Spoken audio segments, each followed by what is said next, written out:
Welcome to another edition of Mark's Inspiration, and good morning to you. It's a beautiful, sunny summer day in St. Louis, Missouri today.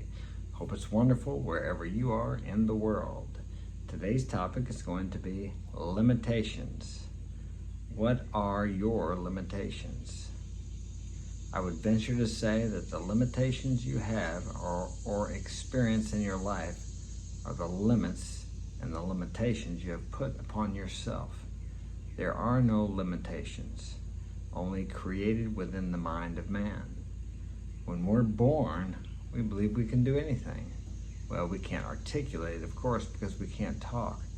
But as a parent of 8 children, I know it seems like my job has been just to keep my kids from killing themselves because they think they can do anything. Because in reality, they can. We teach them their limitations. And even what I know as a parent, I've taught my kids limitations because I don't want them to get hurt. And they're going to get hurt if they try new things, just like you and I are.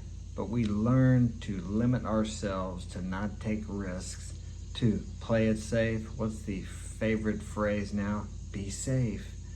We are so safe, at least here in the United States, that we've forgotten our sense of adventure. We have limited ourselves so much that we are constricted and restricted from within. I believe it's one of the reasons we have such a need for antidepressants in the U.S., that we have so many depressed people because they're not living their life to the fullest. Inside of each of us, we know we have much more within us, but yet we've learned these limitations and we're afraid to try something because it's not safe. It's not safe. It's safe to sit behind your computer screen and play Xbox all day. It's safe to sit in the house and watch CNN News, and you come to believe that it's dangerous to walk outside your front door. There are many loving, wonderful, caring actions and things that people do every day in the world. Probably millions, okay? Some small, some large. But they don't make CNN headline news. And then we see that stuff over and over and over again, and we are afraid to go out and try something different. I remember the first time I went to Central America. I think they had a revolution there in '85. I think I went there in '98 or '99 the first time that I'd ever really traveled out of the country, besides for the Bahamas, but that's like not really out of the country. And they were still talking about how they kidnapped people. There were still some rebels out in the country, the Civil War, that were still rebelling against the established government. And I was afraid, but I went. And guess what? Nothing happened. Since then, I've been out of the country over probably 30 times to different parts of the world. And many of those places I went, they had like a level 4 travel advisory for American citizens. Okay, it's no more dangerous to travel to those places than it is to go to East St. Louis, here where I live, okay? Maybe not as dangerous. You just have to stay away from certain places. But they would have you think that half of the Americans that went there were subject or possibly going to be kidnapped. And they don't tell you about the millions of people who travel around the world every day probably, and nothing happens to them. But let one man go to Mexico or Latin America or Colombia or Medellin, Colombia, and get robbed or beat up or killed, and that's like makes headline news. And that's what they would have you believe is going to happen to you if you travel, or at least there's a very high risk if you do that. So people live in fear, not just for traveling, but many things. We become so safe, like in construction, if I get in a lift, or my guys do, my men, they have to wear these 4-way harnesses, safety helmets. If you're working with a chemical, you have to wear goggles, a respirator.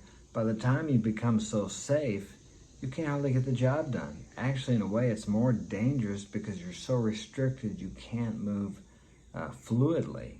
Now, I'm all for safety. I wear a respirator when I use spray certain chemicals. I use certain types of paints. I wear goggles if need be. But it's like everything else. moderation. We have to be able to do the job. But usually the people who make these rules or regulations, they never actually are working on the site. So they don't understand the restrictions this puts upon a worker, which in a way makes it more dangerous. It limits him, back to the topic, it limits his ability to do a good job and to actually be safe by trying to make things so safe. So it's kind of ironic, isn't it? But back to the limitations. We limit ourselves, and then society puts limits upon us, and we are society. We have actually imposed those upon ourselves.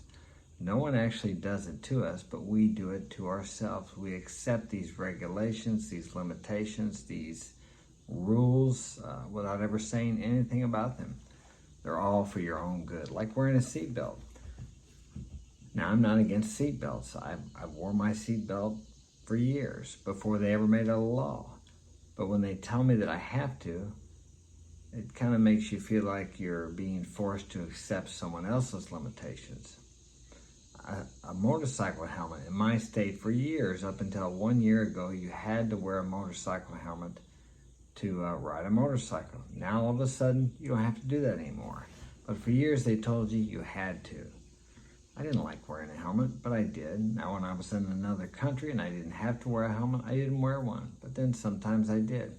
So if I wanted to, I assumed, or I figured, or I think it should be my choice if I decide to wear one or not. But it wasn't. The government makes these choices for us. So the government imposes these limitations on people because people do not stand up against that. Now, I'm not saying to go against your government, but what I'm saying is you have to voice your opinion instead of just following along with the crowd and accept all the limitations that are imposed on you, actually by you, because the government is formed by the people. The whole point of this message is this: if you feel limited, that's come from within. These are outside externalizations that I'm speaking about. The seatbelt, the helmet, the safety harnesses, the equipment you have to wear at certain jobs to keep yourself safe. But those are not the limitations that really stop you from achieving what you desire. The limitations that really stop you from achieving what you dream of are the ones you impose upon yourself, the internal limitations, and then they are externalized. The things I told you about, the seatbelt, the helmets and those things, those are just externalized limitations that come from the consciousness of the people, of the society. These things are just manifestations of the limitations we have inside of ourselves in material form. I hope I'm explaining that clearly enough. So in your world, whatever you see on the outside that you don't like, that you want different, you have imposed that limit on yourself. Whatever you have today is what you believe you're capable of having. If you believed you were capable of having more, you would have more. But you have set your own limit with your conscious mind, programming your subconscious mind, which is in contact with the universal mind, God, if you like. You have to cooperate. Use the intelligence you have to eliminate these limitations. And you do that by programming your subconscious mind with your objective mind, your conscious mind. You can do it with affirmations, visualizations. And as I say this all the time, it's like going to the gym. You're not going to get in shape overnight. And you're not going to change your external world overnight. First, the internal world has to be changed. Your consciousness has to be changed. Anything you see in your outer world, whether it be good or bad, whatever you decide good or bad is, was first created within you, and then it became an external materialization in your outer world. It all happens within you first. You become great within you first. You become small within you first. You are limited within yourself first. You expand, you create, you become great within yourself first before it ever manifests in the outer world. The outer world just bears witness to what you are and what you believe on the inside. So if you want to change your life, change your thinking, change the visions within you, and and the world will bear witness to that when your consciousness expands and changes. Expansion. The kingdom of God, or the kingdom of expansion, is within you.